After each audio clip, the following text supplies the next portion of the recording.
Guys, deluded, I'm back again. Now, you guys know China are serious about football. Their PM has offered them a goal of potentially making the next World Cup after this one that's gone. They're very big on football in China. You see them with the Panda Cup, which they've recently won, which is an under 18, under 19 event held in a certain city in China every year. Obviously, England went and participated and China won. China also sent a young side to the Toulon tournament. Obviously, they didn't win it, but if you read between the lines, this shows you something that their project of bringing young players through, or their commitment to making China a powerhouse, or increasing China's just ability when it comes to football, is beginning to take benefits. Is beginning to show benefits. To be fair, like, I mean, they want to become a powerhouse, because on top of that, and you see clearly, if these two sides have entered two decent youth tournaments, it shows that their level of young players is good. It shows you that also maybe they've put a hat around a couple of them players and said they can develop. Maybe they want to test their players they've developed against other nations and see the progress that's been made, or how much progress needs to be made. And you're also seeing a lot of entrepreneurs from Chinese backgrounds buying stakes in clubs now in Europe and increasing their foothold in football. So if you consider the Panda Cup, they've got Toulon. They're always bringing partnerships with clubs and countries, in the sense that their players can be coached by foreign coaches.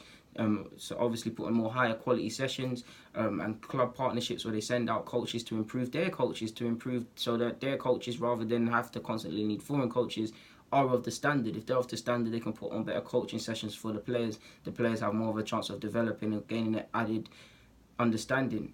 So the next step would probably be to increase that league. I know there's a lot of foreign players in the Chinese league. Whether I don't watch it, so whether it halts the progress of their players or not, I don't know.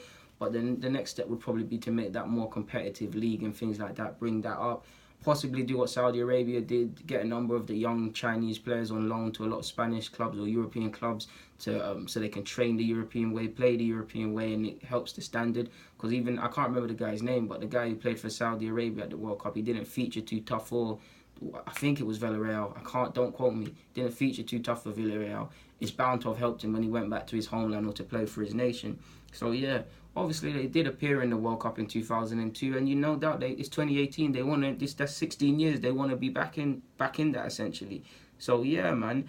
Like, in short, they're improving their domestic and homegrown players. They're improving their facilities. They're making a commitment which is beginning to pay off. So maybe China do become, while they're a long way from becoming a powerhouse, and I'd urge confidence. I mean, I wouldn't have the confidence to urge that sort of claim. But yeah, man, probably another step is they need that one-star player, in the sense that United States have Pulisic. He sits up and makes people take notice, sort of thing. So maybe the next step for them is that. I don't know. But they've also, what have I got here? In April 2016, the Chinese Football FA released a report outlining the campaign to transform its underachieving men's football side into a first-rate footballing powerhouse. In brackets, this copy and paste thing also says, the FA does not appear worried about the women's team, a solid squad that has enjoyed some international success. Big up the women. Out of the brackets. According to the document, tens of thousands of pitches will be constructed across the country, and the number of specialised soccer academies will be doubled to 20,000. It will also call for a program to educate. You can read better than that. Educate 10,000 new coaches, and for the introduction of soccer programs to millions of primary and secondary schools.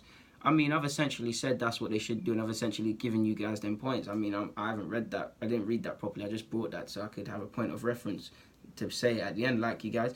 So that essentially backs up the commitment. Like, you've seen it. I mean, they bring it in school programs, because all they need is one, If they have millions of people or whatever, all they need is that one star to kick things off, and all the end of the day, they just need 11 competent players on that pitch. Obviously, subs, etc., yada, yada, yada. But you get the point. Guys, there's nothing more to say on that front. Deluded. Get in the comments, subscribe, and do the rest. I'm out. You've been a pleasure to talk to, and I'm out. Get in the comments, subscribe, do the rest, man. I'm out.